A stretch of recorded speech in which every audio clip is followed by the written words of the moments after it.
एक बात नहीं समझ पा रहा हूँ कि पहले की सरकार के समय 1962, 1965, 1972 की भीषण लड़ाइयाँ हुई।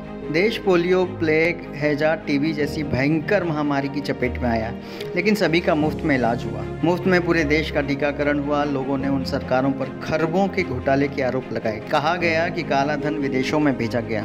कथित भ्रष्टाचार की खूब चर्चा रही। बावजूद इसके देश में बहुत सारे सरकारी कारखाने व कंपनियां खड़ी हुई। सरकारी अस्पताल, सरकारी कॉलेज, सरकारी स्कूल बने। सरकारी नौकरियों में कोई कमी नहीं रही।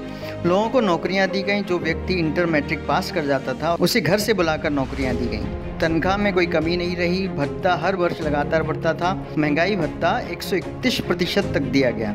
सबसे अधिक वेतन वृद्धि छठे वेतनमान में मिली। सरकारी कर्मचारियों को पेंशन दिया जाता था। देश की जीडीपी 10% से ऊपर थी। आखिर तमाम घोटाले और भ्रष्टाचार से घिरी सरकारें यह सब कैसे कर लेती थी, जो दिव्य महापुरुष की सरकार नहीं कर पा रही है? जबकि वे विदेशों से काला धन वापस ले आए। नोटबंदी से भी देश का काला धन वापस आ गया। जीएसटी से सरकारी खजाना भर गया।